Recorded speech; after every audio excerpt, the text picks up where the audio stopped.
It changed the work environment for so many people. Number of businesses closed down, and many people began working virtually. But if you're a CATS bus, train, or special transportation operator or mechanic, your day went on as usual. They reported to work each and every day to serve the citizens of this city and our region, while at the same time dealing with the uncertainties surrounding the pandemic, how they protected themselves while providing this service, how to understand the impact of being in the public to themselves personally, but also to their families. What do they do with children who were now having school virtually? This has resulted in an unprecedented number of vacancies. Some of our team members, it just became too much for them to continue in that capacity. And to those that have stuck with us during that time, my hat is off to you, and I thank you for your service. To those who have decided to move on to other endeavors, thank you for your service to our community. We continue to work, as I mentioned, with City HR to figure out how that we can support our team members during this time. Some of this is financial, and we just over the last month have started our retention bonuses to our frontline operating employees and recruitment bonuses to potential new applicants to hope to incentivize more people to join our public service team. We're also looking at ways that we can change our schedule offerings, even if that means working 4-day work weeks for many of our employees. These are the kinds of conversations we're having with our frontline employees, and we'll continue to address that as time goes on. But even once we do overcome the immediate pandemic-related challenges, we can't forget that we do have structural issues in our transit system that were identified in 2017 with the Envision My Ride program.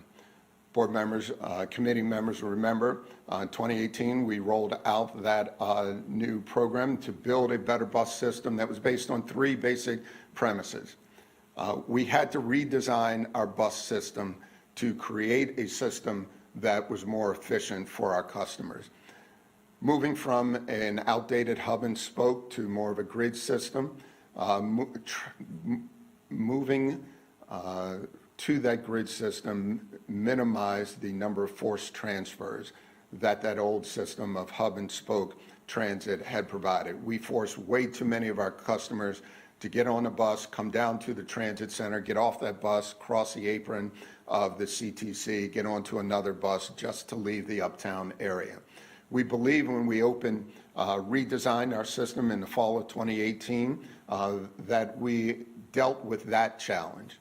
The second phase of the program was increasing frequencies of our routes. Today, 18 of our bus routes have headways. That's the intervals between when buses come to a bus stop of 45 minutes or greater. Many of those an hour between buses. So if my customers are standing at a bus stop and happen to miss that bus because of weather, because traffic was a little later, or for no fault of their own or fault of the agency, and have to wait for 45 minutes or an hour before the next vehicle comes, I'm sure those customers have a very different thought about the reliability and effectiveness of our system. So increasing the frequency of our bus service was a major tenet of that program. And we have done so little by little as funding has allowed us. We've restructured and some of our routes to allow us to increase those frequencies. But as we've laid out to council and to my governing board, the MTC, that this will require a new revenue source.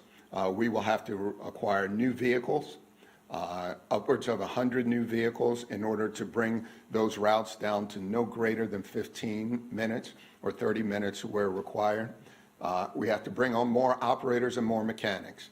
I'm encouraged by the conversation that our elected officials are having about the potential for a new funding source for CATS, not just to build out our 2030 rail system plan, but also to be able to fund the frequency and provide the frequency that our customers need in a rapidly growing city and region. And then the third phase of that program, dealing with the reliability of our system. Even when we have restructured our bus system, provide more frequent service, if those more frequent services and routes are stuck in the same level of traffic that everyone else is, we will have missed the mark. And so we've looked at pilots on 4th Street and in Central Avenue, along Central Avenue, of bus-only lanes to provide the kind of reliability for our bus system in targeted areas that our rail system provides. I will remind committee members that while bus ridership has dropped over the last 7 years, during that same time period, our rail ridership continued to increase pre-pandemic. And I believe that points specifically to the main attribute of rail is the reliability of that system.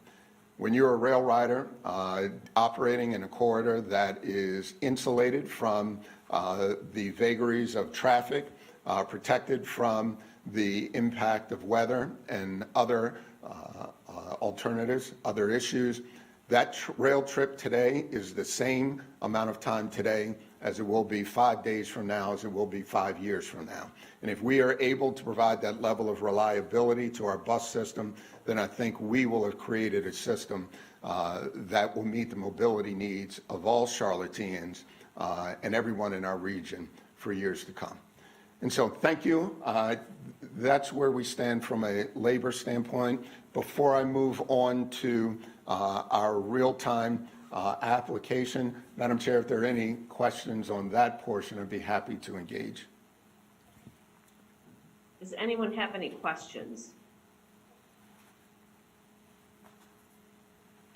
Okay. And I just want to acknowledge, I guess this is a problem all over the country, John, isn't it?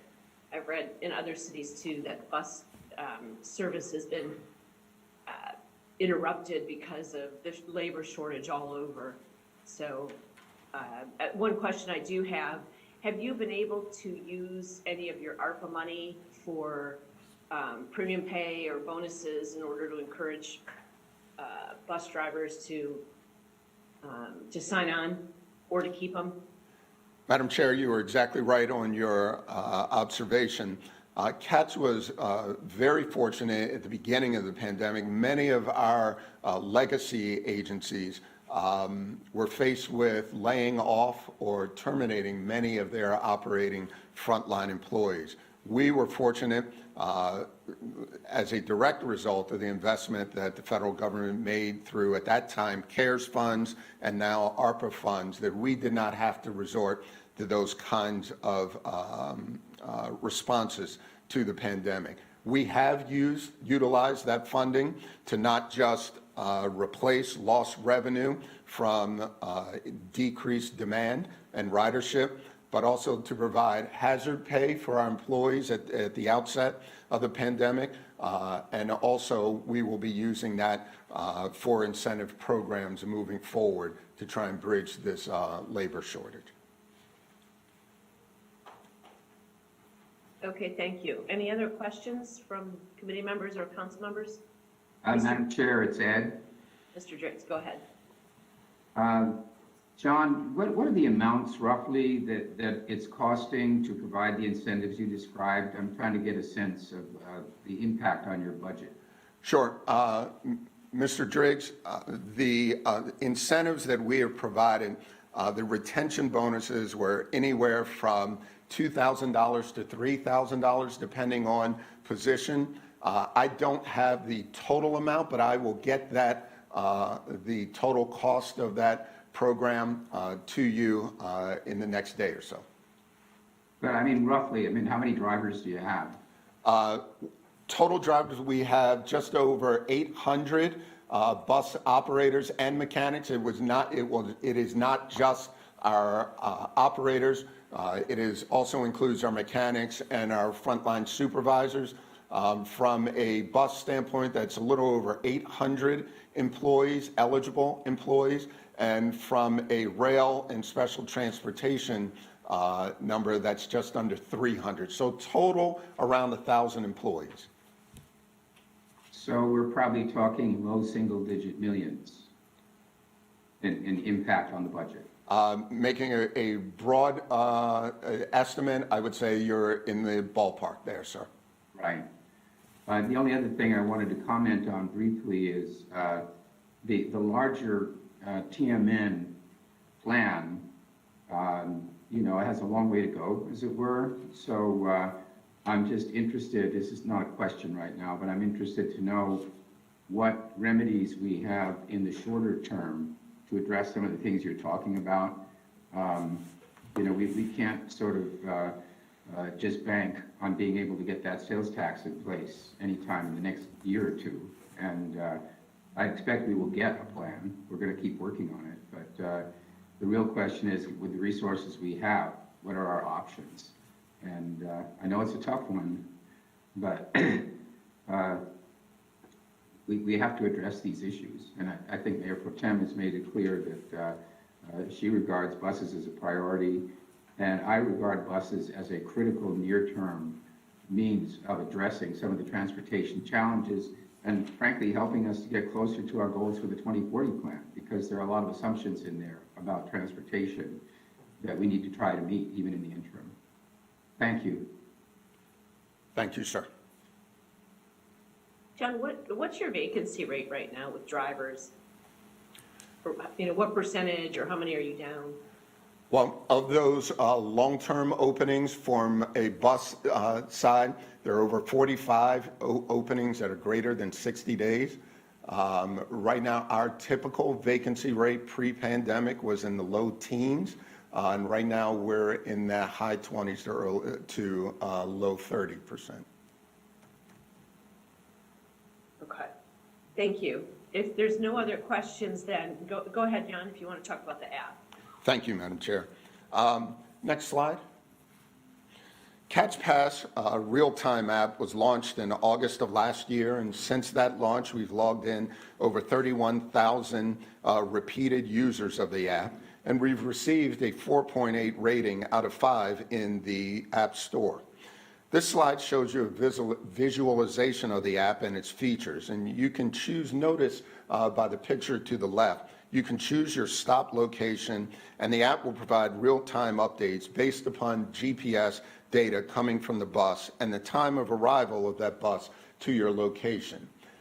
In August, we also integrated our Catch Pass app, which allowed mobile payment with our real-time app, and it is now provides our customers both the ability to pay for their trip, but also has the planning functions and real-time app that you see on the screen. So once you choose a stop location, it gives you a estimated time based on the GPS information that bus is providing the app of when that next bus, depending on and the routes that serve that stop, of when they will reach your location. Although despite that high utilization and the scoring of the app, we're still working to fine-tune the application based upon customer feedback. Since December, our customer service department has logged 4 types of complaints about the application and its use, ranging from misunderstandings about how the app works, to the icons not showing up on the screen, to an individual bus route not tracking, and questions about when our rail real-time app will be integrated into this app, and that is the next phase. Next slide. You'll see on the second slide a more detailed view of the app at 4th and Davidson Street, which is right outside of Government Center. Multiple routes will serve this stop, and the app will tell you if the next bus is on time or delayed and show you the expected time of arrival. One area we're focused on, as I mentioned earlier, is a structural weakness in our transit system. With 18 of our bus routes having headways of over 45 minutes or more, it severely limits our ability to provide helpful data to our customers on those routes. A route that has 60-minute headway may only have one bus on the route at any given time, or the next bus may not have left the depot. So in routes where there are shorter headways, as you will see on this screen, we're able to provide customers with multiple data points on multiple buses on the routes. So you'll see on this screen, you'll have several data points on the Route 9, also on the Route 27, because there are multiple buses on that route at any given time.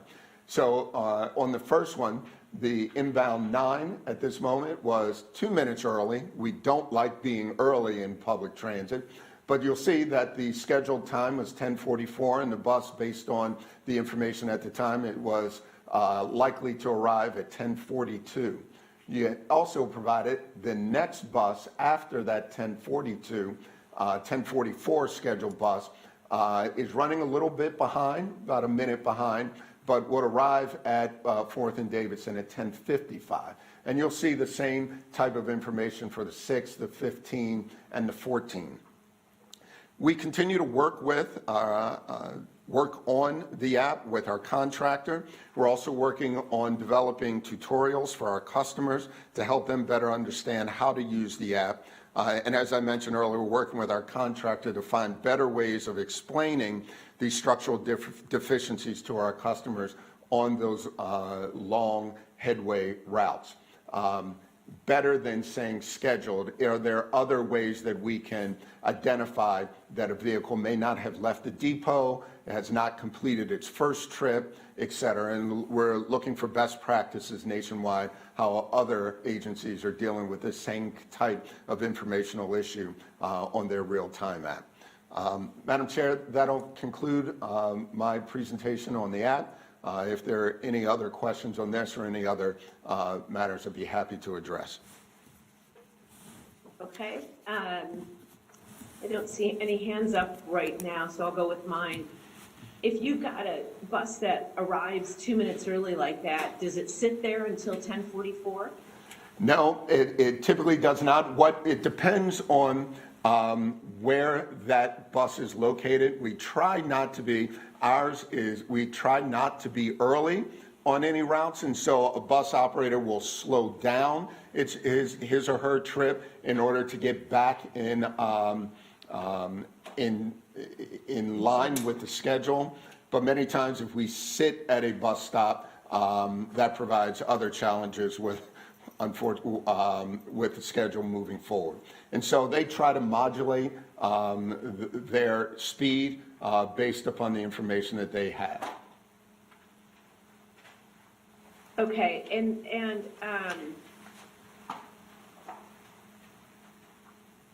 I guess I'm confused about this as well. I've had it happen to me on the light rail where the train says it's coming, it goes from 6 minutes, 4 minutes, 2 minutes, and then there's no train, and then it bumps to 14 minutes.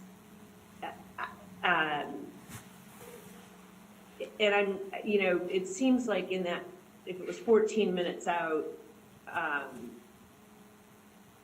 there should be some real-time information saying the train has been delayed, there's a current, something to explain the delay. But then, once you've gotten that information, you're not really sure if it's coming in 14 minutes or not. Is there a way to look on the app to see, like you would with your Uber, where that train is or where that bus actually is? Madam Chair, sure. And you have outlined a issue that we have been dealing with on our rail system since its opening. You remember, as I mentioned in the presentation, that our rail system does not have GPS data on the trains, and so the information that we provide at stations is based on scheduled arrival and also communication with the trains from our radio control center.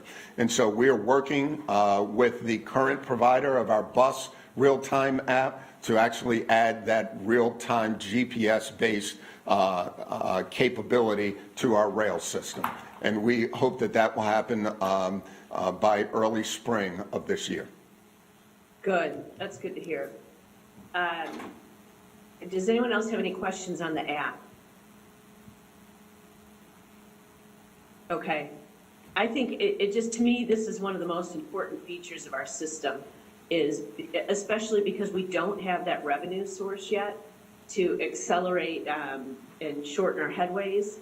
People need to know when the bus is coming, when we still don't have, covered bus stops and safe places that people can wait for the bus.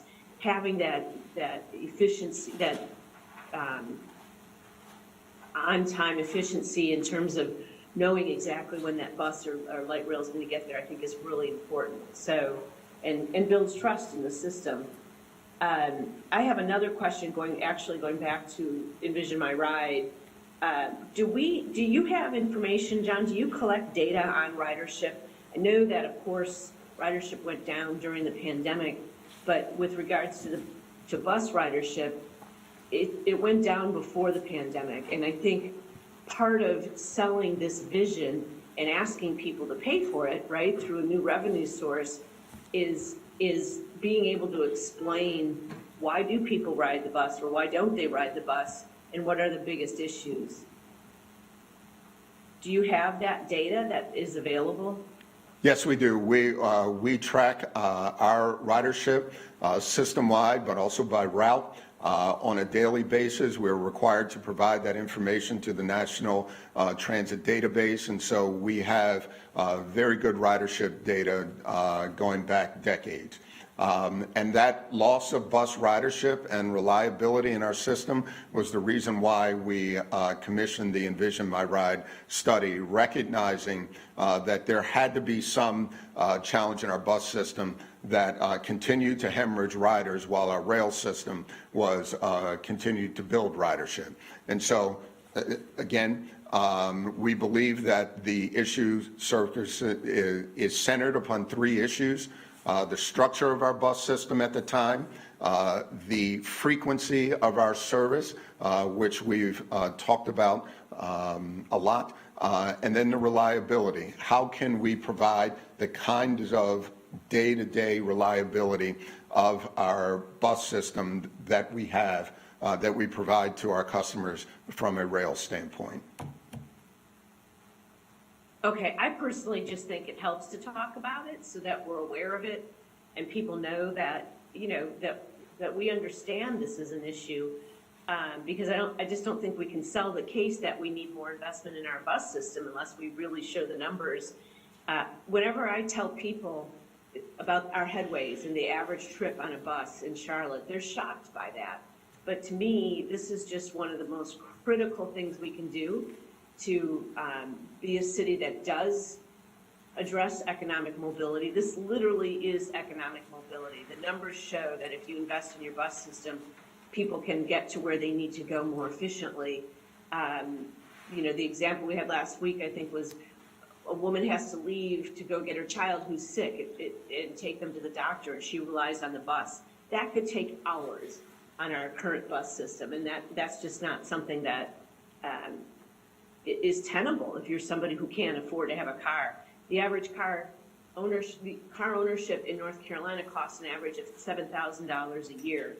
So when you talk about an additional revenue source like a tax, this actually is a savings for a lot of people. So I hope we continue to push it, but I hope we're really upfront about what our problems are and how we're going to address it. So I thank you for that, and I wanted to know if anybody has any questions. Okay, with that, I see that Mr. Winston has just joined us. Welcome, Mr. Winston. But we'll go ahead and move on to the next topic. I do actually, sorry, I do have. Oh, well, okay, go ahead. I do have a comment. I agree with, everything you just said, and sorry, apologize for missing the first part of the meeting, so I don't know exactly how everything went. But it was illuminating, the comment from the manager and staff last week. When I first got on council in 2017, and this was, Mayor Pro Tem was saying the same things then, and we were going through the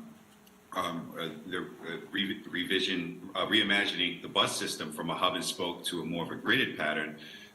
it seemed clear at that point in time that this was an engineering issue of bus routes. But it seems like now we are beyond that point, and this is a fiscal, it's about paying for drivers. So it seems like at this point in time, this is up to council to make this a budget priority, to find ways to pay for bus drivers. So to get there, Mayor Pro Tem, is it on us to make give the proper guidance to staff overall to make this the priority and get this done? Because it's not about buses and routes at this point in time, from what I'm understanding. You think that's accurate, or how do we get there beyond just kind of saying this over and over again? Because it seems like it's in our hands, is what I'm saying. I do. I mean, I think it's a bit of a, it's a dilemma, right? We do need to invest in our bus system until we know whether we can do that with a sales tax. We don't, we have to look at different options. But I don't know. I mean, I think that's, John, if you want to address that, it's something that I've been talking about. You're right, for years, and we just have to be willing to pay for this. Any good transportation system anywhere is reliant upon a good bus system. It's got to be the spine of the system. Correct, and I definitely, Mr. Lewis, Mr. Lewis, is this really a dollars and cents in paying salaries of bus drivers? Is that the hurdle that we have to get over right now as a council? Mr. Winston, I think you've hit the nail on the proverbial head. I mean, in order to decrease the headways on our routes and provide the level of reliability, we need to buy more buses, we need to hire more operators, and hire more mechanics. The correlation between the two issues of reliability and frequency, if you go to a Blue Line station, very few customers will tell you when the next train comes or the scheduled service of the next train. They will tell you that between 6 a.m. and 9 a.m. pre-pandemic, a train would come every 7.5 minutes. And between 9 and 3 p.m., a train was going to come every 10 minutes. And then again, in the afternoon commute, it was back to 7 minutes. When we get to that level of reliability on our bus system, then we will have met the mobility needs of our community. When you have routes that are 45 minutes or an hour, your planning has to be almost perfect in every aspect in order to get from your origin to your destination. Because if you miss that bus and you have to wait for 45 minutes or an hour, that could be the difference between getting a job, retaining it, and being able to support yourself and your family.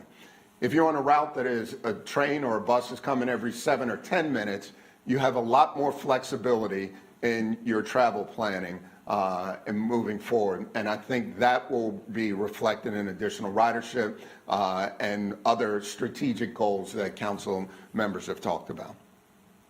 Mayor Pro Tem. Yes, go ahead. Did that address your question, Braxton? Yeah. I think this is clearly a budgetary issue that paying for drivers and mechanics and buy more buses. So I think it seems like the engineering is there. I think it's on council to make this a priority at this point in time, and something I will be bringing up during this budget process. So thank you. Great. Ms. Larkin, go ahead. Mr. Eggleston? Thank you, Mayor Pro Tem. Mr. Lewis, the media has, in the last week, covered a specific instance of where our labor shortage has caused difficulty. You just brought up someone to get a job and keep a job has caused difficulty for a specific person to be able to get to their job. My question is, have we used that example that was provided to us? Can you explain a little bit more about what happened in that situation, and have we identified whether there are other instances where that labor shortage is causing us to not provide even the level of service and the headways that we are promising people? Sure, great question, Mr. Eggleston. I think going back to that specific incident, let me take a step back and give you more of the structural view and then hone in on exactly what happened that day. Because demand for our ridership and demand for our services dropped significantly, we cut back our service almost 40%. Part of that was in relation to there weren't as many people riding, but it also gave us the opportunity to provide more protection for our operators. In the beginning, we were on a split shift where we had an A group and a B group, and the A group would work weeks 1 and 3, and the B group would work weeks 2 and 4. As ridership started, particularly on bus, started to increase, we were beginning to notice the impacts of these labor shortages, not just from an open position standpoint, but on any given day, we average Monday through Friday over 125 people over the last 6 months will call in an unscheduled absence. That is, they're sick, dealing with a sick family member, perhaps in quarantine, or quite frankly, just need a minute, a break. When you couple that with the number of absences of open positions, we're in almost mid-30% vacancies on a daily basis. What we've since done to try and address that on a daily basis is almost half of our operators are on what we call an extra board. Pre-pandemic, our extra board was 15% of our total number. Those 15% were there to cover vacations and unforeseen absences such as sick. Right now, we've had to go out as high as almost 40 to 50% in order to cover the open positions and the daily call-outs, the high number of daily call-outs that we have. Unfortunately, what they realize is only half of our routes are assigned to a particular bus operator on any given day. The other half are there to just cover unforeseen circumstances. And so we have a lot of, rather than having the same operator on each route, on each trip, each and every day, an operator may be working on the 9 in the morning, the 15 in the afternoon, the next day they're on the 27.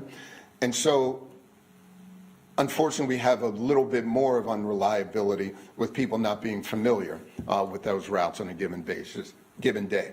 To the individual circumstance that we talked about, it was an alignment of the worst case scenario. Number one, he was on an hourly route, the Route 57, so there's only one bus on the route to begin with. It was operated by an operator from the extra board that day who was unfamiliar with the route and turned around a number of stops earlier. And so by the time we figured out what had happened and sent another replacement vehicle out, it was well over an hour and 15, hour and 20 minutes before service reached that customer. I will say, if the same situation had been on Central Avenue, we probably wouldn't have heard about it because another bus would have come 10 minutes later. Does not absolve us from that incident. But when you provide more frequent service, it gives people more opportunity to absorb those kind of unforeseen circumstances. On an hourly route, it was 90 minutes almost before. And I might have been misinformed. I would understood it to have been more than a one-day issue, but I guess my bigger question, and I know we've got a lot of other stuff to get to, so we need to keep it moving, but my bigger question is, have we used that as an opportunity to proactively try to identify where we might be in other situations like that and not hearing about them? And have we made sure that the channels by which people can report those sorts of issues are clear and efficient and effective for them? Yes, we've made some changes to our operating procedures. Number one, if we have call-outs and that would necessitate us to remove a trip from a route, we do that on the high-frequency routes. We never remove a trip from that point forward on a route that is 45 an hour. And so I'd rather lose trips, not entire routes. There's never a time when there's no one on there, but I'd lose trips on a high-frequency route rather than a lower-frequency route. Those are the structural challenges, changes that we've made, and we continue to train our operators on the extra board to give them as much exposure to different routes as possible. That's it, Mayor Pro Tem. Thank you.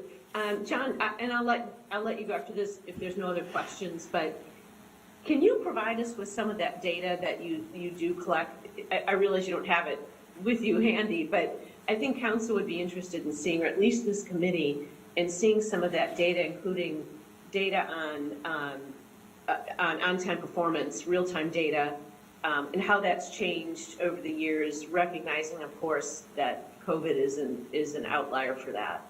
Sure, Madam Chair, you're looking for what level of information you want? Ridership by route and on-time performance, and how far would you like us to go back? I'd say within the last 5 years, so we can see what the trend is, especially taking into account COVID. Absolutely. Okay, thank you, John. I appreciate your time. Thank you, Madam Chair, members of the committee. Again, we certainly hope that CMPD is able to solve this murder of one of our CATS drivers. So it was just simply tragic. Thank you very much. Our next item up is an update on the UDO. Excuse me 1 second while I get one away. Sorry, I lost my agenda item, but I know it's an update on the UDO, and so I'll turn it over to Allison Craig. Thanks, Madam Chair, members of the committee. Appreciate being here today to give you an update on the UDO. I'll tee this up and then hand it over to Laura. We're here today to talk to you really in two areas. One, to talk about the different ways in which you and your constituents can learn more about the UDO. There's different websites and presentations that we're doing. We've got some educational videos available. We want to make sure that you're aware of those, and then also talk a little bit about how many comments we received. I think we're nearing a little over 600, and some of the responses that have been posted on the website to address some of the comments and questions that we've gotten. The second area that we'll talk through today is what are the emerging themes that we're starting to hear from the comments. As you recall, we extended the comment window for the first draft to allow additional time for community feedback. And I think that time has been well spent. And we're now in a position where we can really start to talk about what are the conversations that we need to have, what sort of listening sessions do we need to have with the public to understand these themes a little bit more. And Laura will talk about that in more detail in her presentation. Thank you, Allison. Ready for the next slide, please? We might need you to, is your microphone on, Laura? It is. Can you hear me better now? Switch sides. It's still a little bit quiet. Yeah, I'll try. Thank you. That's better? No? We're going to switch microphones. How about now? Mayor Pro Tem, can you hear Ms. Harmon? Maybe if you just lean into it a little bit more. How do we do that? Now? Okay, I'll go speak ahead. very loud. Okay, we want to give you an update today on the UDO, as Allison introduced. This is the schedule as it appears with a couple of other major initiatives, including the policy map and the strategic mobility plan. And just highlights, Allison mentioned comments we're accepting on the first draft through mid-March. We will be releasing a second draft, taking into account comments and making... Thank you. I have it backwards. Making some, much better, I hope. Yeah. Some changes, a number of changes we anticipate with the second draft. We will release that in May, anticipate a public hearing in June, and asking for council adoption in July. Next slide. Briefly want to remind you all that we have a very robust website, and that's at www.charlotteudo.org. And on that website, you can subscribe for project updates. Your constituents can. You can review the draft. You can comment on the draft using the online portal, and that's where we've received over 600 comments to date. There are other references on there. You can watch our virtual conversations and lots of other information. So we encourage you and your constituents to go to the website and see what's there and see what hopefully very helpful information we have there. Next slide. We have completed 5 open houses and 20 what we called virtual conversations on 10 different topics, and recently completed those. And we had over 300 total participants participating in the meeting, watching the meetings afterwards. Next slide. All of that information is on our helpful resources on our website. You can go back and watch the recordings of those conversations. You can see the chat transcripts that we got through those, and the meeting slides are available for each of those meetings as well. Next slide.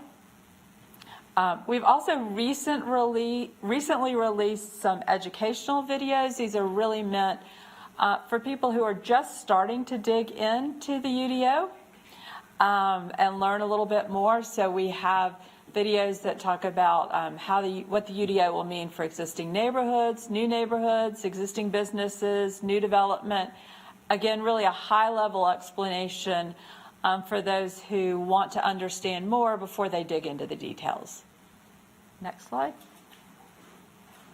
And then again, the comment portal, over 600 comments so far. I think we're actually closer to 700 at this point. Staff is reviewing and considering each comment. We are posting the comments on the website on a rolling basis, and we are responding to each specific comment on a rolling basis as well. We have some of our final responses out there now. There are others where we are still reviewing the comment, waiting to see if we have other comments related to the same topic from other community members. So by the time we have the second draft out, we will also have all of the responses for the comments. Next slide. So what are we hearing? We have a number of topics that we're starting to hear a lot about. The first is short-term rentals. Who knew that we would get more comments on short-term rentals than anything else in the UDO, at least to date? So this is a new use established in the UDO. We have heard from some council members and community members that we needed in some manner to have some standards for this use. So we have included some in the UDO. Right now what's in there includes separation distances, required zoning permit, and availability of a local manager. We have received comments from a number of owners or current operators of short-term rentals that they are concerned that some of these standards will make their business not feasible, that they may have an existing short-term rental facility that doesn't meet the separation requirement. How will that work? Will they be able to continue to operate? What will we be doing to this industry? So, and frankly, that's where most of the comments have been on that topic. We have also received some comments from neighbors of existing short-term rentals being glad that there's something in the UDO and being concerned about the impact of these uses. So we're really getting very different perspectives on this topic, and we will have a listening session on February the 24th. That's actually next Thursday. And we will be introducing, just reminding people the standards that we have in the UDO, but then inviting them to tell us, what do you think about these standards? We're getting these comments in writing, but we'd also like to hear what people actually say when they have a chance to talk through it with us a little bit more and making sure that they know that they're listened to. We'll be having a number of these different sessions on different topics, and we'll also be recording the comments and posting those through the portal as well as the themes come out of these meetings. Next slide. Heritage trees, another area where we have gotten a lot of feedback. Tim Porter is on the call too if we have any questions in this. This is a new tree standard in the UDO. It does require a permit for removal of healthy native trees greater than 30 inches diameter at breast height. So those are pretty big trees that would require a removal. And you can see here Tim is standing next to a heritage tree. I believe that it is right at 30 inches, as I understand it, across the street from where we are now. Mitigation is required if there is removal, unless the tree is dead, diseased, or hazardous. And if the tree is hazardous, we don't want people to wait before removing it, so they can be removed without a permit. Comments we've received on this topic so far have really focused on the impact that this provision would have on new development and the cost of mitigation when removing a heritage tree for new development. That's been the focus of what we've heard. Also heard a little bit from folks who think that it's high time that we do something along these lines. So again, a little bit of broad range of perspectives, but most of our comments have been about the impact of this standard on new development. And this Thursday, we will be having listening sessions on this topic. Next slide. Laura, I'm going to pause a Sure. second because I think Mr. Winston had a comment maybe on the short-term rentals, and I have one on heritage trees. Go ahead, Mr. Winston. Thank you. Yeah, I did have a comments and concerns about the short-term rental regulations that we're considering. I really do think that, as we're looking at this, we have to put some type of equity lens on the potential regulations here.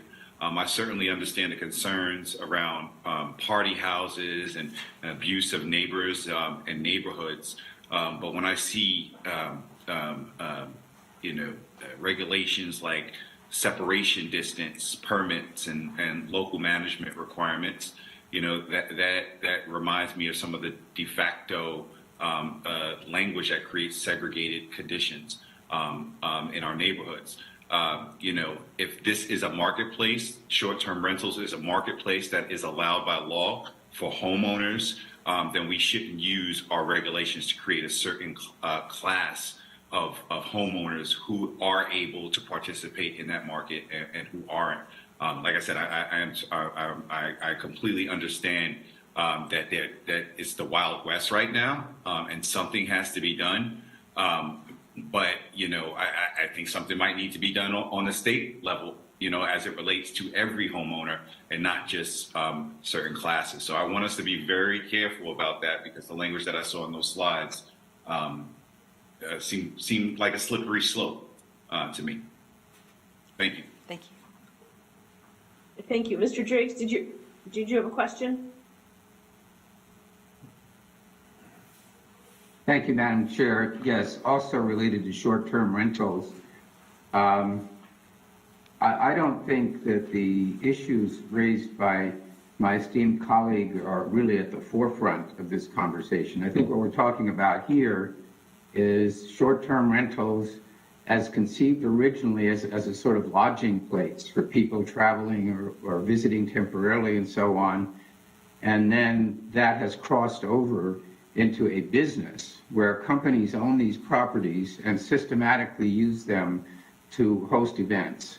I did Airbnb a number of times, and I was in a bedroom in somebody's house. And so I think it's this commercial exploitation in ways that were really not contemplated, and the consequences then for neighbors, that is our primary concern. And my question about this is, have we figured out how to draw a sharp line between the party house and the B&B type of use? Great question, and we are working on that. What we realized that we really need to differentiate between the whole home being rented and a portion of the home being rented is one thing we need to go back in and do. And we're trying to get the standards that will prohibit the party houses without going overboard and overly burdening the private market. So it's really a big balancing act, and that's why we want more input. We want obviously input from council as well, and trying to find really the sweet spot on where those regulations should be, so that we meet all of the objectives without being, again, overly burdensome on the private market. And I think that is an important distinction between the room and the house, but it's still not perfect to the extent that there might be perfectly reasonable uses, rentals of a whole house for a family, for example. And so don't really want to get in the way of that. But more than anything, I think it's when it becomes just a business and somebody owns a lot of these and they're buying them in neighborhoods and they've got this sort of thriving party thing going on. If there was an occasional party or if people had friends over socially, as they might in their own home, but these are being used in order to create a nuisance that no owner of a home would create in their own neighborhood and inflict on their own neighbors. And that to me is the difficulty. And I know it's not easy. I've thought about it myself. Like, how would I actually define this and try to make a distinction between a reasonable hotel alternative rental and a venue for parties, and then have different rules for each, not necessarily completely excluding the party thing, but defining the terms for that and acknowledging that that is not the same as somebody who is simply looking for a place to stay. So I guess that's just my input on it. But I've had a lot of complaints in my district about this, and some of the examples I get with the cars parked outside, the noise going on, voices and commotion in the streets in what are otherwise quiet residential neighborhoods, there must be something we can do about that. Anyway, thanks, Laura. Thank you, Mr. Driggs. Laura, to me, it kind of, some of the comments that Ed mentioned, some of those houses that we were dealing with for a while, the problem was getting a hold of the landlords. And I think it all gets back to that. Let's get it right the first time. And one of the emails that we did get that I forwarded to you would indicate that the ordinance is trying to say we need you to post contact information out front because you're trying to figure out who the landlord is, who the owner is. And I think if up front, if we make that really the toughest part of the ordinance, right? You have to be able to get it a hold of somebody within a certain amount of time if there is a problem. And if you have 3 strikes because, the city couldn't do that, or whoever the enforcer is, then you're done. You can't rent or whatever the rule is. But I think you get through that by really being tough on whoever it is that owns that property and is renting it out and making money on it. We agree, and I think that one thing we probably need to also make sure that we have a good enforcement strategy, because we know most of the time short-term rentals are not a problem. But when they are a problem, they seem to be a very frustrating problem for the neighbors. So how do we work with, and we have been working with Housing and Neighborhood Services, but also probably police department, who are most likely to be called in the middle of a Saturday night when this is a problem. How do we all work together to make sure that for the few instances where there are problems, that we have good enforcement that deals with them rapidly, instead of these continuing to exist and cause more problems in a neighborhood? Right. Okay. Thank you. Mayor Pro Tem, when we get to the trees, I've got a question there. Yeah, I was going to say, let's move on to the trees if we don't have any other questions on short-term rentals. Go ahead, Mr. Eggleston. Thank you. I just, if you could elaborate on what the burden of proof is as to what constitutes a hazardous tree and who is making that declaration or attesting to the fact that a tree is in fact hazardous. Sure, and we have Tim Porter on. I think if we could unmute him and make him available, he's the best to answer this question. Thank you, Laura. Good morning, council members. That is a very challenging issue to ensure there's an adequate amount of flexibility for property owners, but also preservation focus. We have a similar reality with current regulations such as tree save. Tree save is a preservation area commonly found in single-family neighborhoods that's required at time of subdivision development. And it's a very similar reality where part of a lot is protected and restricted for tree preservation. Generally, property owners and contractors would need a permit to remove a tree there. However, when there's a high risk, it doesn't even have to be a hazardous situation, which would imply like an imminent threat, like the tree was starting to actively fall. It could be just a very high risk scenario where the tree or part of the tree could be assumed to possibly fall within days or weeks.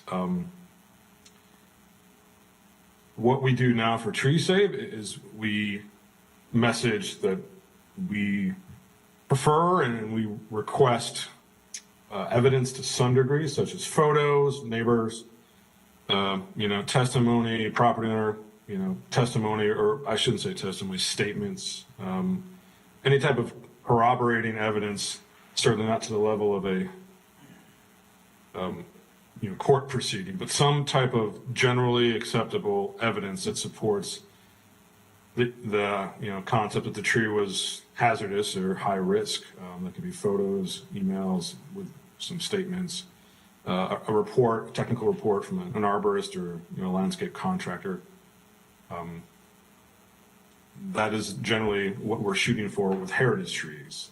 We would certainly have to provide a very significant public education and awareness effort to ensure property owners are aware of when and how they could take action. We want to make sure that that is clearly understood, that you can take action to remove a dangerous tree if it's threatening human health or property.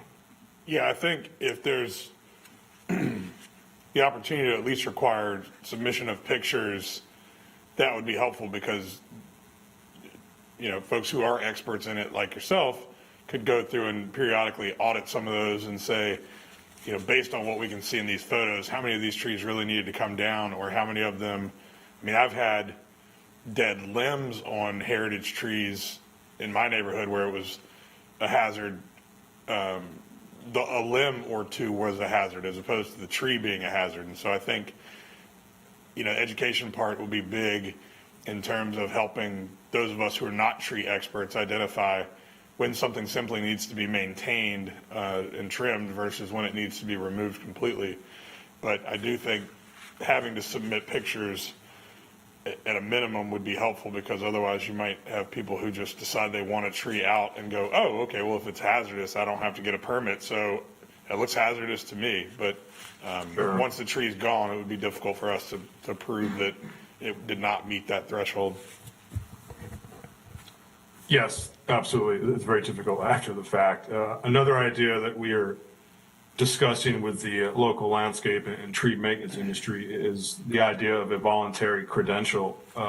These are very large trees, of course, and it's not, typically you don't have, very inexperienced kind of basic level contractor working on them. Usually it's very seasoned, experienced, insured, bonded type companies. And if there was a voluntary credential where these companies could have, some of their employees attend a free or a very affordable city training annually, where the city would educate and kind of instruct on what type of regulations exist, that would be another way that we could kind of instill a sense of, contact us with evidence to help ensure that, these trees aren't being removed by unscrupulous, companies.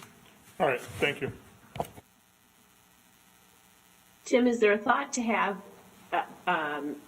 these folks certified, require them to be certified like you do with, contractors, whatnot, people that are building houses?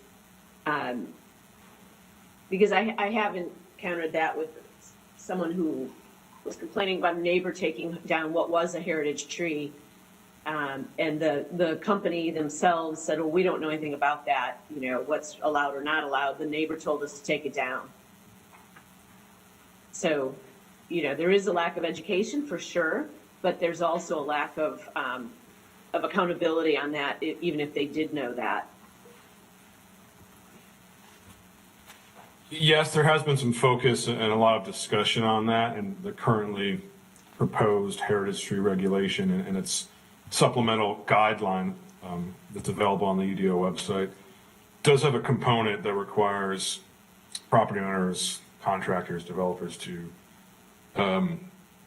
use a ISA, which is an International Society of Arboricultural Certified Arborist or company, to provide, a technical report or to do the work. It's a common condition of any permit we have now, whether it's city trees or land development scenario where trees are being removed. We typically require that level of certification. For heritage trees, for hazardous situations, we haven't proposed that. We have discussed it internally and with the local industry to see if there's any, I guess what the thought is of having that requirement for removal of trees in those scenarios, also for just generally maintaining these trees. If you're trimming or if you're removing one that's not hazardous and you have authorization. We're getting feedback on that right now from the industry. Also trying to make sure we walk a line to not overly impact the cost of maintenance on these trees, which is definitely significant. Right, but just some kind of, I guess, requirement or trigger that would compel the tree company to ask to see the permit before they take the tree down. I see. Yeah, I think that's something that we could certainly strongly consider, have that check and balance into the procedure, the process of removing one of these trees to ensure there's enough checks and balances there so we're not losing these when there's no authorization. Yeah. Okay. Any other questions? I don't see any other hands raised, so we'll go ahead and move on. Thank you, Tim and Allison, and Laura, we appreciate it, and Allison. We are moving on to the strategic mobility plan. We've got a bunch of slides left in this presentation. Oh, I'm sorry. Sorry. Thank you. Another area of that we've gotten a lot of comments on are the Neighborhood 1 zoning districts. Wide range of comments, but specifically today, the most comments are related to the allowance for duplexes and triplexes on lots that allow single-family homes. Specific standards are the maximum heights for the sidewall, that's the off-street sides, your side yard sides, the height of your home, driveway limitations, and surface parking. And we have received comments that have issues with some of these standards and also concerned that density is not specifically addressed because we are allowing duplexes and triplexes consistent with the adopted comprehensive plan to be located on any lot that also allows a single-family home. I think we're going to probably hear more about these standards as time goes on. We will have a listening session, or 2 listening sessions, one at noon and one in the evening on March 3rd on this topic. Next slide. And the last of the 4 major topics we're presenting today relates to parking. We have presented to you all at a high level the 3-tiered approach to parking. Tier 1 with parking minimums but no maximums, which is most like what we have for most of our current zoning districts. And those are for our more auto-oriented suburban districts. Tier 2 is where you would have a parking minimum. You would have to provide at least a certain amount, but you would also have a maximum where you could not provide more than another amount. So these are kind of our in-between areas that are beginning to transition from being fairly auto-oriented to more pedestrian and multimodal. And then tier 3 is something that we've done in TOD for a long time, even before our latest transit-oriented development districts, where we have maximums for most of the uses. So we're looking at that for Uptown, our transit station areas, and a few other places. We've again gotten a range of comments. In some cases, we're hearing there's too much parking being required. In other cases, we're hearing there's not enough parking required in certain circumstances. So another topic where we will be having listening sessions. Go to the next slide. Pro Tem, if I can comment on that slide real quickly. Yes, and I see Mr. Winston has a question too. Go ahead, Mr. Eggleston. Probably the same thing Mr. Winston's going to say, or some version of it. I think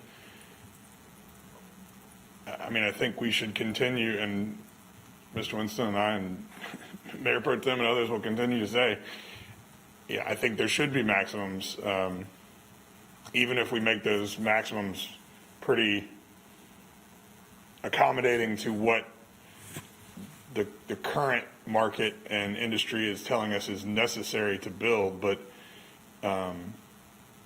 just the idea of having no maximums really anywhere to me is not appealing. So I mean, we've talked about it again, so I won't beat a dead horse, but I'll just keep saying it as we continue to discuss it. All right, Mr. Winston, and then Mr. Driggs. Yeah, it's obviously about the same thing, but yeah, I'm not a huge fan of parking maximums myself. I don't want parking minimums.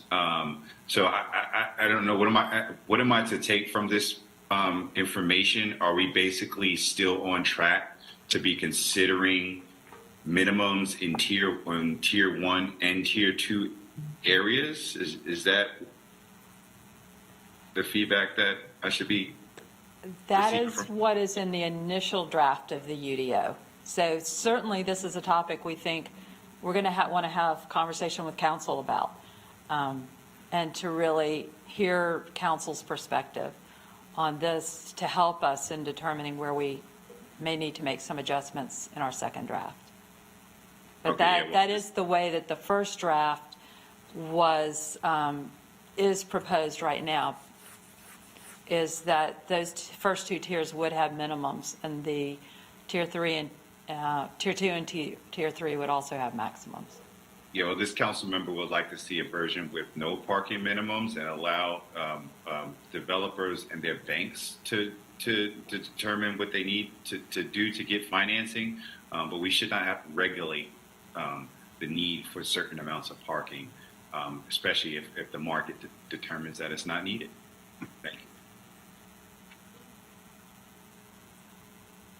Mr. Driggs? I'm afraid Mr. Winston and I may be pretty much on the same page here. You're afraid?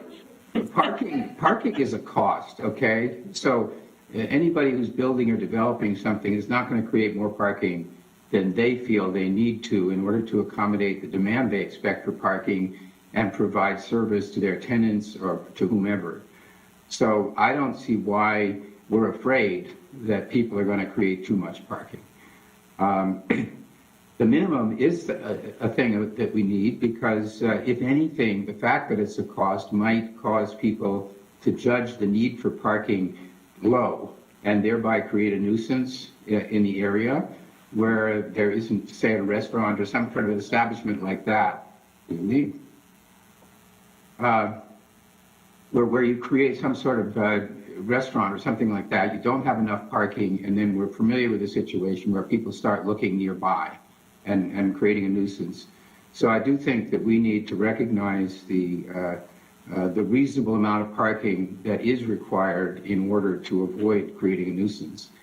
But then the other thing is we are generally trying to discourage the use of cars. And I think that's what drives a lot of this discussion about parking. There's a sense that we don't want to accommodate cars because we don't want cars. So I would just say, as we evaluate this, that we should look at the alternatives that we're offering to cars and make sure that we don't start squeezing out the cars before we have options, before you can safely ride a bike or walk, or before we have a public transit system that makes it possible for people to get out of their cars. And then we can start kind of pushing to encourage them to avail themselves of the alternatives. But I can tell you in my district, there are a lot of places where you can't go anywhere without a car. I mean, pure and simple. We don't have sidewalks. The distances are too great. This is a less kind of intensely developed area than midtown locations. So to kind of start applying measures that are intended to discourage the use of cars when people don't really have a choice is unfair. And therefore, I hope whatever policies we adopt are, very mindful of what the alternatives to use of cars is. And I think that's my point on that. Thank you. Yeah, I sort of am in that camp a little bit too, just in terms of in neighborhoods that do have, like Anoda, that you can build or open a restaurant without any parking, and that's putting a burden on the residential streets, especially when you get now 3 or 4 of them opening. So any one owner can say, restaurant owner or developer can say, well, that's not, we're not doing all of that, but collectively, it's flowing into residential streets, and we're not allowing residential permitting for parking. So if we're going to do that, and I am all for pushing people to use public transportation or rideshare, but I think we need to come up with a way to help residents too, to protect residential streets like permitted parking. That's something Charlotte does not like to do, but at some point we're going to have to talk about it.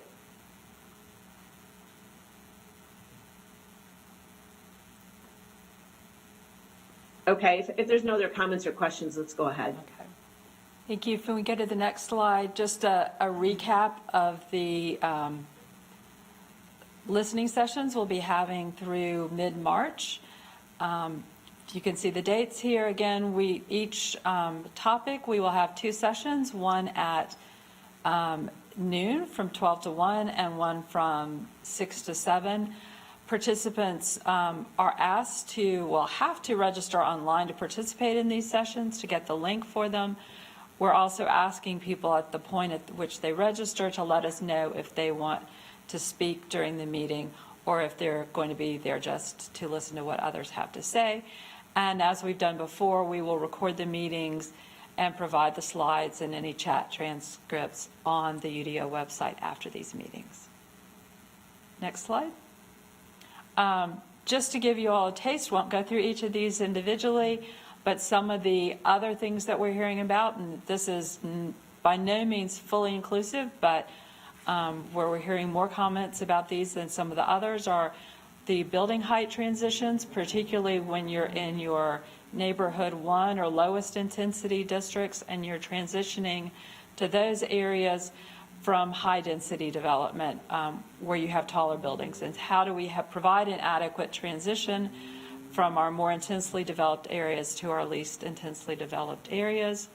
Some feedback on development bonus and opportunities to expand what we have there, and also the community benefits conversation, which is going on really on a parallel track to the UDO, but we understand there are important linkages.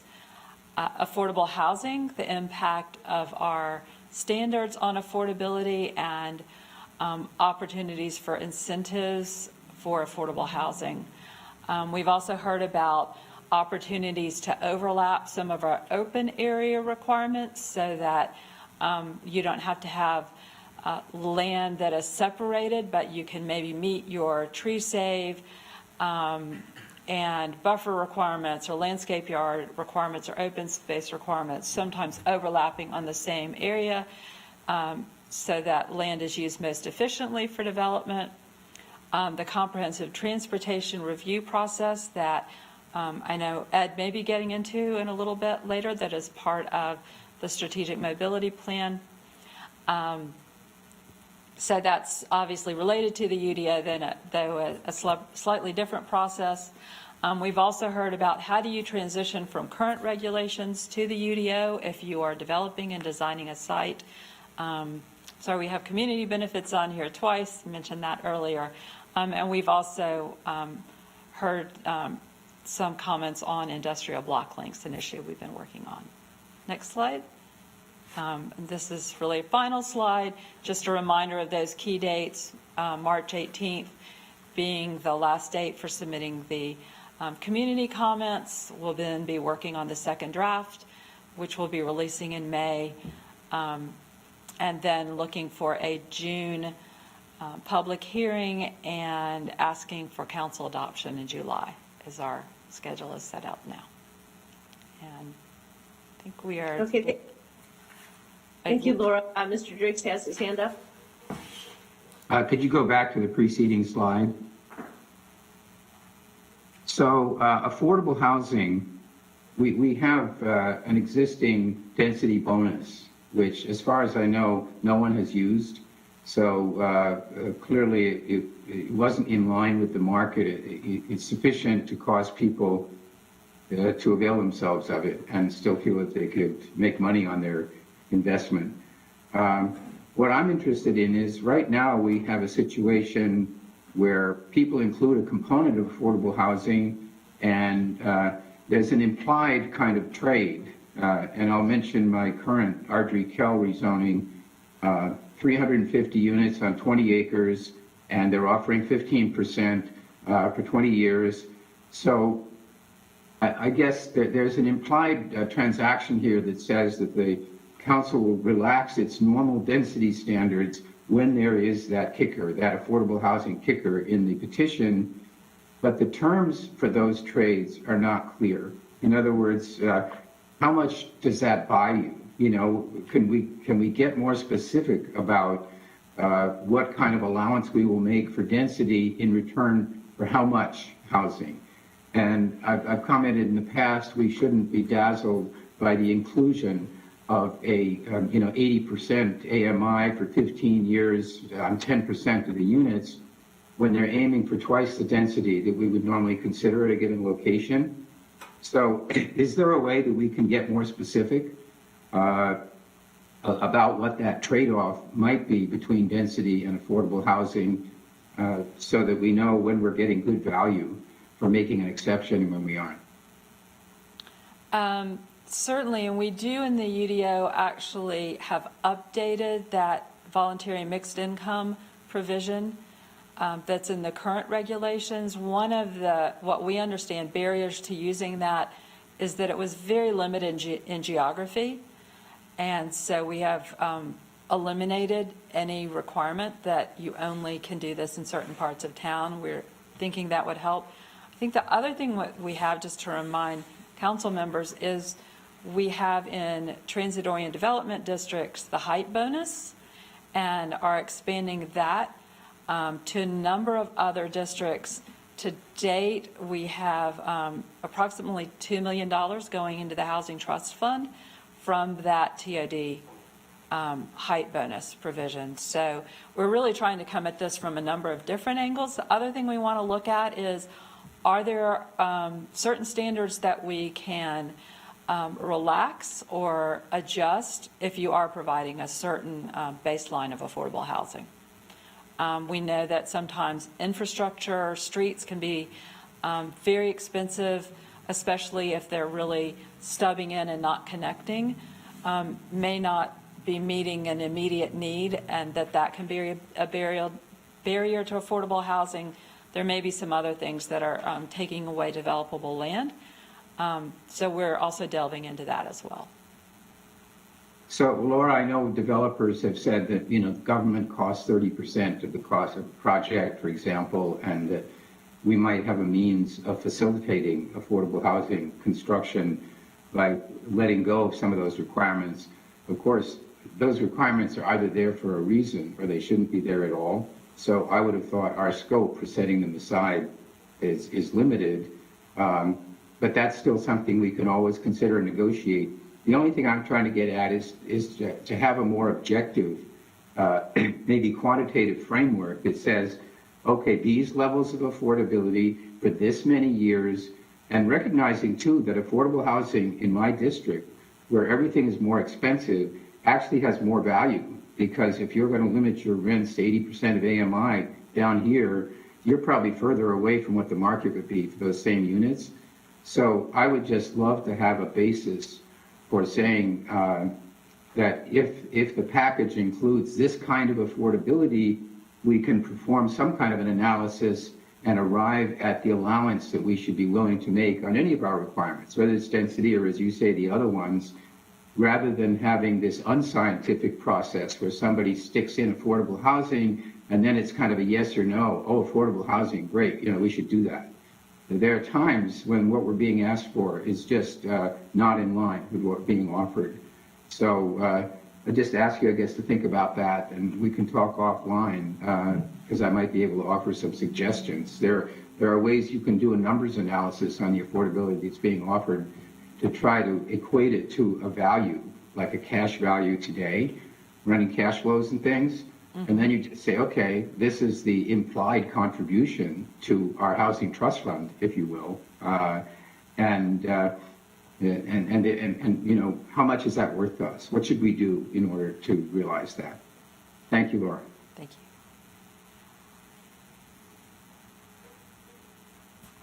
Okay, I think that's it for questions. So with that, we will move on. Thank you, Laura. Next up, we have Ed McKinney, who is going to share with us a demonstration of how the strategic mobility plan applies to the land development process. So Ed, I'm sorry that we've kind of cut into your time. I don't know if council members have a few extra minutes, but let's go ahead and get started. And absolutely.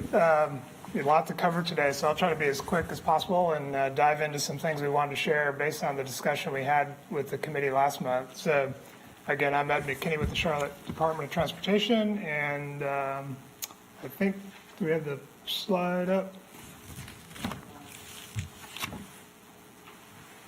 As we're pulling up the slides, again, what I want to do today is give you a reminder of where we are with the strategic mobility plan, we've talked specifically about components of the plan, the comprehensive transportation review as an example. Today, I want to talk a little bit more specifically about the streets map, and then, as we mentioned, there's a couple of example demonstrations that we want to share with you, again, totally kind of in reference and based on the feedback and discussion we had with you last month, and then share with you a little bit of next steps. Keep dancing around while they pull up the presentation.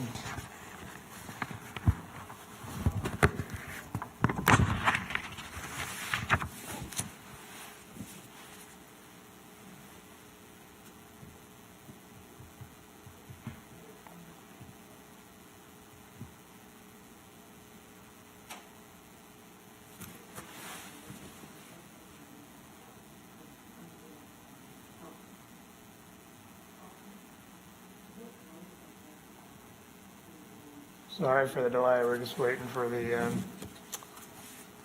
slides to come up.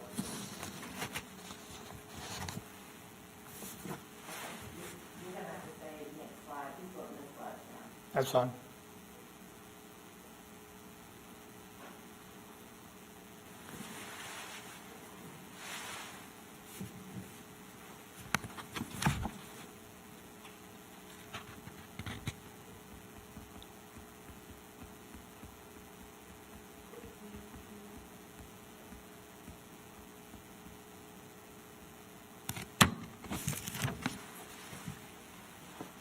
Apologies, y'all. We're just having a bit of a technical glitch.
There we go.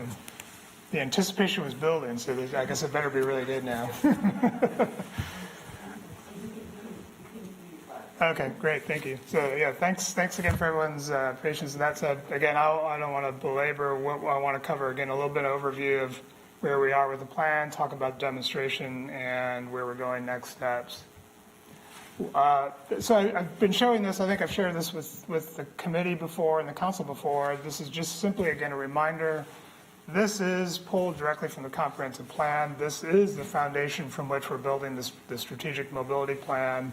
Again, I don't go through all the words every time, but I use this today as a good reminder because as we get into some of the details that we'll talk about, it's always important for us as staff and for the discussion that we have to, when we get into the details, let's make sure that what we're intending and some of the recommendations we're making are truly meeting and kind of tying to these goals. So it's, again, for us, it's just it's always there as a really important reminder.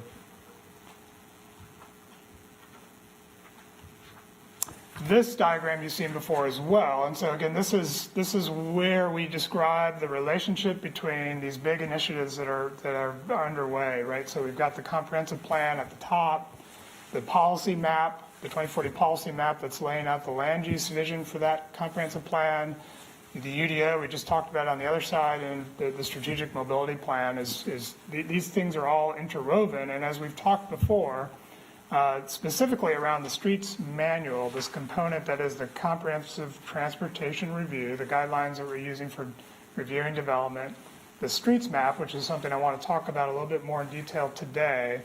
And then the other thing I put on this slide that we want to sort of tee up for our next conversation with you next month is there's also a big component of the work we're doing that is really around policy.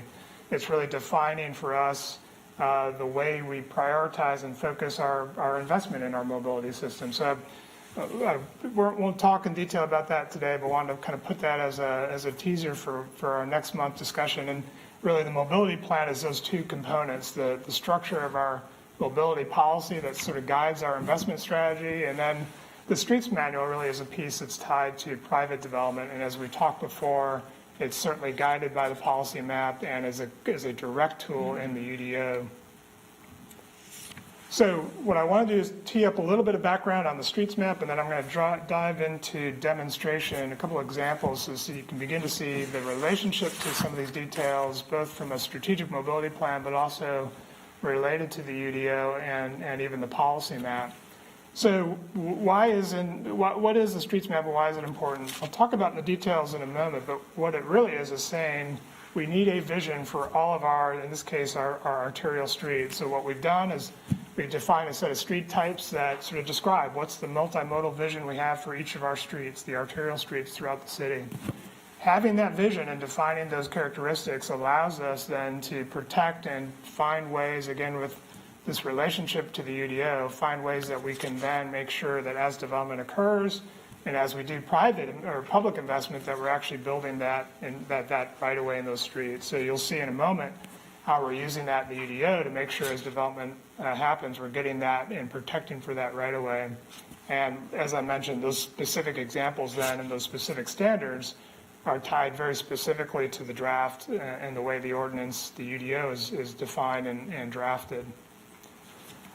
Won't expect to go through this in detail, but I want to sort of give you an example of what that means. So if we take all of our arterial streets, everything that's colored in different colors on this map is essentially all of our arterial street system. And so we've got a classification, a set of arterial street types that define the kind of basic character of those streets, depending upon the kind of hierarchy, the role and function of those streets, the characteristics of where they sit within our community. There's a sort of a basic vision for those, and those colors in our draft begin to describe how we've assigned those types and those characteristics to each of those arterial streets. But there's also some very important details that are behind not just the types, but the sort of specific expectations we have corridor by corridor. So we've gone through and said for each of those arterials, each of those classifications, based on our policies, the adopted things around our street guidelines, our Charlotte Walks and Bikes plan, what are the facilities we need in that corridor to protect for the long-term vision? So what kind of bicycle facilities should we have? Do we need to anticipate and plan for growth? What are the number of vehicular lanes or the current physical deficiencies that we need to protect for? So we've gone through that exercise and defined that level of detail for each of those streets. This is a snapshot of the draft. This draft is, I think we mentioned before, is available for review through our website for public comment. We released this draft of the streets map back in the fall, concurrent to when the draft UDO was released. Again, because we wanted to make sure that the time and need to review the streets map and its relationship to the UDO were really important for us. As you do this, so this is just a screenshot of that portal on the website. You can pick on a street, you pick up and get a dialog box that would give you all the details I just described. I won't go through the specifics of this one, but the notion is it would tell you what street type you're on, what's the bicycle facilities we expect, number of lanes, and gives you some very specific dimensions so that both from a public investment and from a private investment standpoint, it's very clear about where we expect and what our future vision for those streets are. Here's a more detailed example of what then that looks like, and I want to talk about the relationship between the streets map and the UDO because it's a really important linkage. The streets map then says, in this case, just one example, if you're a boulevard, in this case a 4-lane divided road with a center median, you see the sidewalk and the planting strip. In this case, the bicycle facility might be planned as a shared use path adjacent to the road. And so the streets map defines all of those dimensions and gets really specific about what our expectations around the planting strip, the number of lanes, the width of that sidewalk, to establish essentially where should the curb be, where do we want that sidewalk to be, so that when development occurs, it's totally clear where and what is the expectation on the private development side.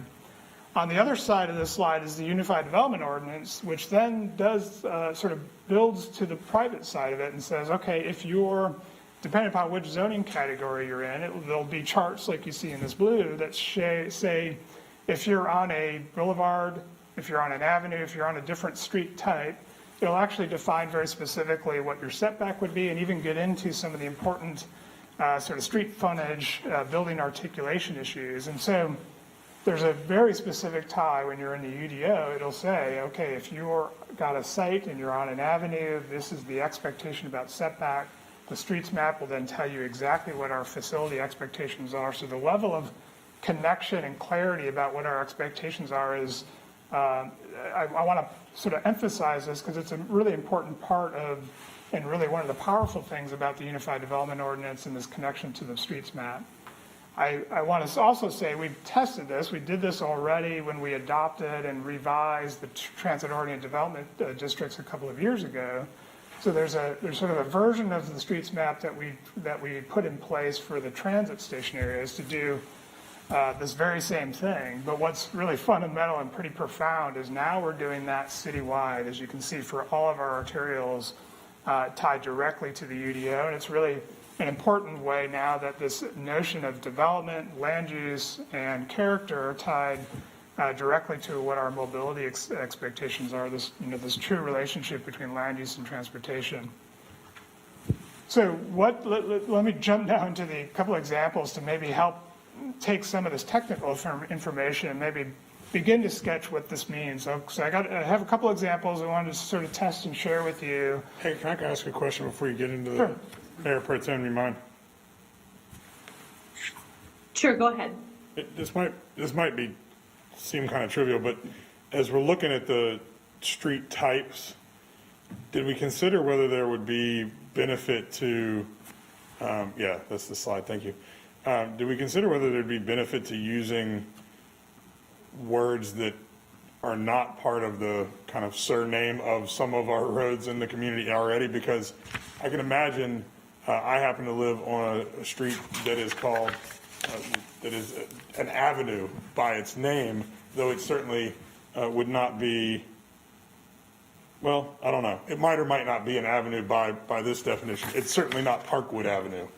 And so I just wonder if this is something that's really meant more for the development industry or people sort of in the trade, then it's one thing. But if it's really meant for all of our citizens to digest, then there could be confusion created because somebody goes, well, Billy Graham Parkway must be a parkway and Independence Boulevard must be a boulevard and whatever avenue must be an avenue, and that's certainly not always going to be the case. So do we consider using different types of words for those? Well, it's a great question, and the short answer is yes, although with the challenge, as you can imagine, there's a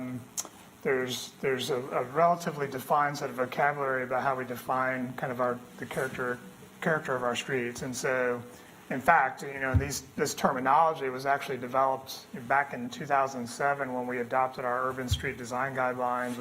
We created this kind of vocabulary that included this terminology. But you are absolutely right. There is, and we've already actually seen some of that question or sort of confusion even in the comments we've been getting from the public, because you're absolutely right. What the common understanding is of these words is completely not always the same of what our technical definition is. It is a challenge that we have to continue to face. And in fact, I mean, based on both the comment we've gotten from the public and this dialogue, it is something that we'll go back, certainly in the draft that we're working in now, and see if there's some ways that, test the terminology, but certainly at a minimum, make sure that the words and where we're describing the characteristics of it, we try to be as clear as possible about what our intent is. It's a tricky thing, though, again, because there's just only so many words to use, and everyone has sort of a different connotation of what some of these things mean. Yeah. But in fact, now that you bring it up, one of my examples will make your case really clearly that just because it's called a boulevard or an avenue and its actual name doesn't necessarily align with the terminology that we're using, which I agree has the potential for a little confusion, but there's probably not a simple way to solve for. Yeah. All right, thank you. So you run through a couple examples. So Madam Chair, could I ask a question? Yes, go ahead, Mr. Driggs. And I apologize for talking so much. I'm trying to break the TAP committee member habit, and I haven't quite succeeded yet. But Ed, if you're going to talk about this, just tell me, right. But I'm trying to understand how we kind of transition, like what is the process through which we migrate to the implementation of these streets? Is it going to be that as land comes up for redevelopment, we then require these standards on that portion, whatever the street front is of that piece? And won't that mean that for a long time, maybe decades, we have sort of a patchwork? Or how does it actually work? Like, we can't sort of just impose these requirements on existing properties, I assume. I assume the intention is that they would be a requirement in conjunction with the rezoning, or is that wrong? This actually is a perfect segue to what these examples. I think you're bringing up a perfect question that I think I'll start to demonstrate in a couple of these examples. But all of the above, you're right. The way we implement this is not necessarily one way, and I'll maybe share a little bit of that in these examples, and I'll pause after that. We can go back and see if further discussion on those two topics. Yeah, thanks, Ed. I'll ask another question later if I need to. Thank you. So with that, sort of segueing from the comment, and these two examples will show you a couple of different ways this ends up getting applied. So this first one, for the use of this exercise, we picked Parkwood. This is actually, I think it came up in the committee discussion last month as an example, because it's certainly a project, it's a corridor we're familiar with and have done some very interesting things recently. As I know most of you are familiar, you see from this picture, the recent conversion of what was a 4-lane road to a 3-lane road, 2 lanes and a center turn lane, and then sort of taking the extra space and accommodating for a buffered bike lane, which you see implemented in this image.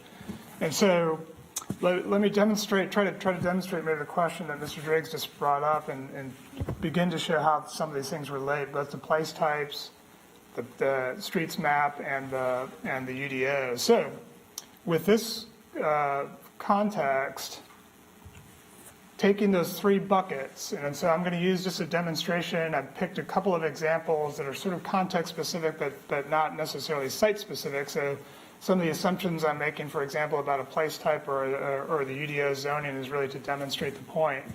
But this is Parkwood. If you go to the draft policy map on Parkwood, there are parts of, not all of, but parts of Parkwood that are designated as neighborhood 2 as a place type. And those are, the words here are defined from the comprehensive plan. That should essentially places where a variety of housing is appropriate and it's sort of a transition from the lower density neighborhoods around them. In the streets map, this is where it's called, in this case, the terminology is Avenue. It happens to align with the actual name, Parkwood Avenue, but again, we're using a terminology here for our streets map. And again, a lot of our arterials in the city are avenues, and generally they're serving as this kind of important connection between our neighborhoods and the activity centers that are taking place. But again, a big part of this, and Parkwood is a great demonstration of, is making sure that those corridors are truly multimodal. And in this case, we made some new investment around bicycle infrastructure. And then if you were to translate to the UDOs, again, assuming a neighborhood 2 place type, you would be using a couple of, or you would have potential to use the neighborhood 2 zoning districts. And so again, notice in there's an A, B, and a C. And again, as you can see, the word is very consistent with the vision for neighborhood 2 as a place type, but essentially setting up rules that allow for that kind of mix of a little bit higher density and mix of housing along in those areas. So what does that look like, and how would that get applied on this site? If you were to take sort of all 3 components of it and apply the notion of a place type, which says we're going to see kind of housing and mixed development that's occurring, that's beginning to kind of shape the diversity of housing choice. On the bottom there is a streets map that says, okay, based on that place, the supporting kind of infrastructure of that avenue defined, again, keeping and defining what we've already put in place in terms of the curb to curb, the buffer bike lanes and the travel lanes, but then the avenues define a very specific expectation around the planting strip and the sidewalk. So we're establishing what that expectation is around the public realm of this planting strip and the sidewalk. Again, to the point that Mr. Driggs has made, what happens, and this gets implemented as development occurs. So again, the streets map makes clear when the development of a site like this comes on board, exactly what our expectations are. Where is the curb? And if in this case, we're not changing what's happening between the curves, but what the expectation of the streets map is to set what that planting strip and sidewalk dimension should be. That's defined very specifically in the streets map. What the UDO then says is, okay, if you're in one of those neighborhood 2 zoning districts and you're on an avenue, based on that designation, you'll have a very specific frontage setback from that curb that sort of places where the building should be. You'll have articulation that's defined in the draft UDOs, again, specific to the classification of the street you're on. So again, this is where the streets vision and the design of the UDO are trying to work together so that essentially the standards that we're expecting development to occur are sort of tied to the character and vision of that street. So this is an example to where we've done, the public investment was made in the configuration of the road itself. In this case, we recently did that road diet. What we want then to ensure in the definition of the streets type in the map and the relationship to the UDOs to make sure that we get that public infrastructure, in this case, the planting strip and the sidewalk designed and placed in the right way. Yes, this would happen, again, incrementally as development occurs. And that's again, where then longer term, as these corridors continue to invest and redevelop, we will be faced with, in some cases, filling that gap. Over the long term, it's sort of the combination of both the public and the private investment that builds the infrastructure that we would expect. Just a sort of a counter or another example, maybe a little bit more high intensity, and this is a case where we're seeing some pretty dramatic change in the corridor itself in terms of the infrastructure. I'll take you to South Boulevard. And so here's a shot of South Boulevard. You're again a block away from transit station. You're on South Boulevard. As we all know, we've seen the amount of development that's happening there over the last several years and even very recently. Again, taking that same model, place type, streets map zoning.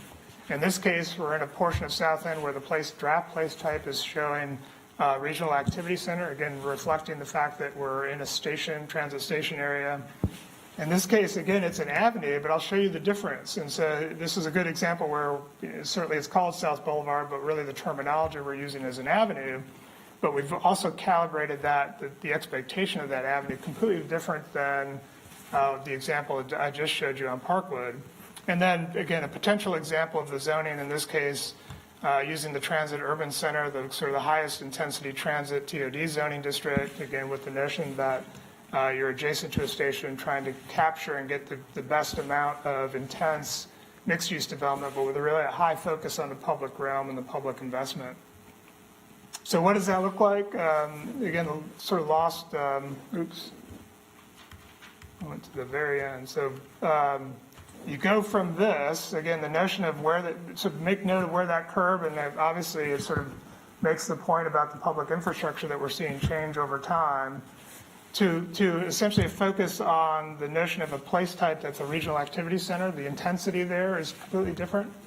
And from a streets map perspective, then you can see I'm still using the avenue designation that we used on the Parkwood example, but the specifics, that kind of calibration I talked about in the streets map is completely different. In this case, we're protecting for the 4 lanes of travel and a center turn lane, essentially a 5-lane cross-section on South Boulevard. We're protecting for that buffered bike lane. We're protecting for on-street parking. In this case, given the regional activity center place type, the transit sort of zoning and the kind of the character of the intensity that we're making, it's really important that that on-street parking is part of that mix. Again, it's a really important part of the mixed use of development. It's a part of how we manage that curb lane and provide access. So I use as an example to show you how the streets map is beginning to be calibrated both to the expectation and vision of place types and the expectation of our zoning districts. And then, like the example I just showed, again, it's very important that we get the basic dimensions and the characteristics of that planning strip and sidewalk right so that we're building that public infrastructure. All of those things, again, on the bottom, are defined dimensionally and specifically in the streets map, so as development occurs, they know exactly where that curb should go, what the expectation is around parking, the bike lane, the sidewalk, and the planning strip. And then, just like the other example, the transit center urban zoning district would then define the frontage setback and the characteristics about the ground floor. In this case, it's the TOD zoning district will have some very specific expectations on this type of an avenue street about, the level of transparency and activity on that ground floor for retail, the sort of the articulation of the building, all of those things to make sure that the public investment and the private investment we're making in that public realm, the street, is tied to the design and expectations we have around development. Again, to the point was made earlier, we're already seeing this incrementally happen, right, over time, so that private development is building this. We're not getting necessarily day one, you're getting the full street, but as corridors, particularly like South Boulevard, are rapidly developing, having these standards in place ensures that as projects come in, we get the curb where it needs to be, we're getting the setbacks and the sidewalks established. In many cases, given the scale of these projects, we're actually getting a good portion of that infrastructure in place, which will make it easier for us longer term to then, with public investment, fill that gap and finish the vision, right? And so as development occurs on a corridor like South Boulevard, we want to find the right way to partner with the private side with these kinds of regulations so that as development occurs, it makes it easier for us to then do the right public investment and sort of targeted public investment to fill the gaps. I'll stop there. I think maybe just the last few slides are just to kind of summarize and talk about next steps. And maybe given the question we had, I'm glad to stop and see if there's any other questions or discussion around the kind of the sketch examples that I've just shown. Yeah, we do have a couple questions, and thank you. It was really helpful to have that visual.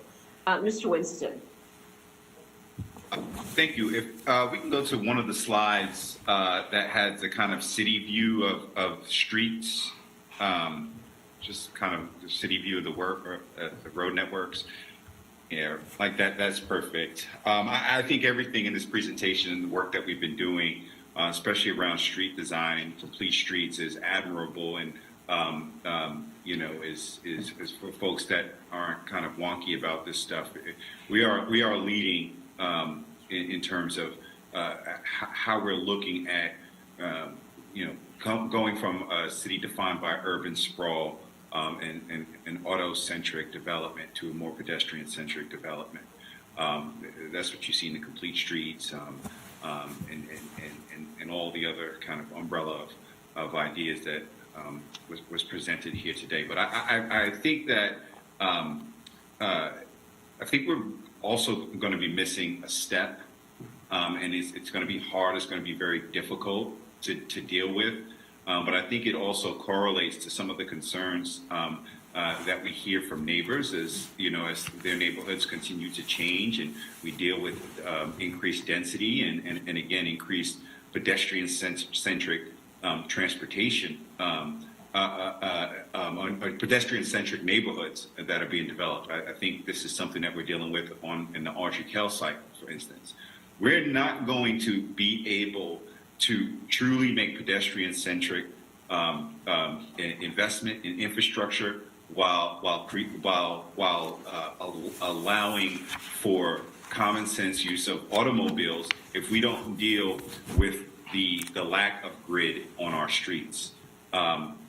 Congestion and consistent travel times and safe conditions are not necessarily attainable in all parts of Charlotte, especially around peak times when people are mostly using their automobiles. If there isn't a way to alleviate traffic patterns and travel patterns, from point A to point B, the way this is set up right now, the way our roads are set up, if you think about the way floods work, when you fill a stream or fill a conduit with water or fluid, if there's nowhere else, there's no smaller conduits for that to dissipate into, it's going to go over the edge or create a clog. And that's what we have in our road design. So I think if we truly want to make this this work that was just presented as most impactful as we can, we're going to have to start looking at changing the way right-of-ways are set up so that we can provide, especially in rapidly changing neighborhoods, surety around how those areas can, in fact, be developed under new standards in a way that keeps neighborhoods whole and provides development patterns that are consistent with certain neighborhoods. So I don't think that we're dealing with that in any one part of our mobility networks, our UDO, or anything. So, I don't know if it's totally making sense what I'm saying, but I hope we figure out a way to tackle this problem, because we can have great success with the steps that we're taking, but only if we deal with all the issues that are creating the problems. Thank you. Real quick on that. I mean, if I think I'm understanding the question, I mean, it's true. One of our fundamental challenges is the grid network that we have, right? And the pattern that Charlotte has some challenges just given the way we've developed and the sort of lack, in many places, lack of basic connectivity of our street system.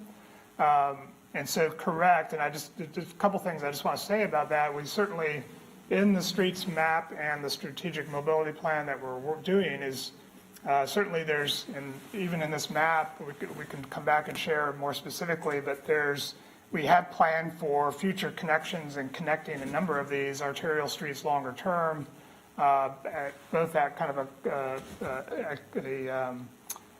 arterial level scale. So there's lots of lines on this map, for example, that are future connections that are planned projects that we know we need to connect to build that network. So there's public investment that goes with that, but then certainly both in the UDO and captured already in our existing subdivision ordinance that was pretty dramatically updated back in 2007. The notion that as development occurs, we have standards by which connectivity is built. New streets are required depending upon the scale of development. That's still a big part of our current ordinance and is still obviously part of our update to the Unified Development Ordinance. So there's a couple of ways that we certainly understand that we need to continue to build network, both through the development regulations that we have and strengthening those, and but also longer term, having plans like this that begin to say, where do we need these bigger connections, and ensuring that we begin to prioritize both the public and the private investment in them. Yeah, if you go to the next slide, the slide I think right after this, well, next one.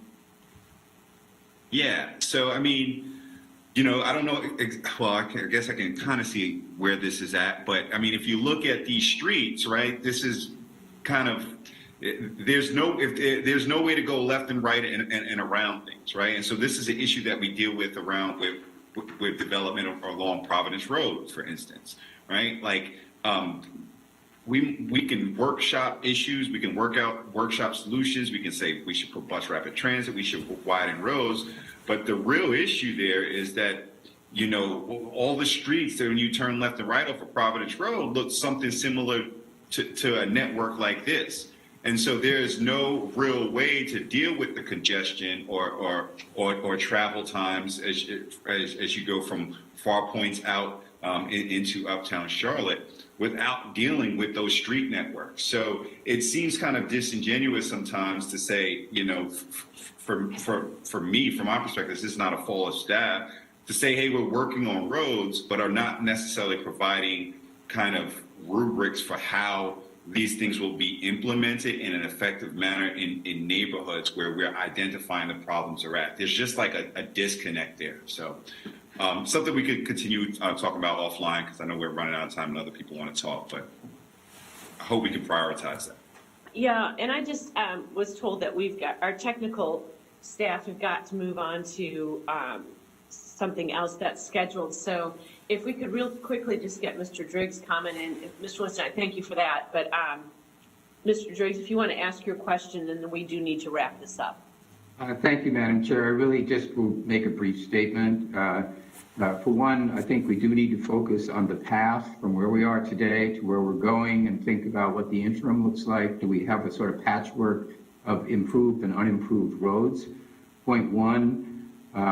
Point two, I think there's going to be public funding necessary in order to fill in gaps and to move us towards this objective.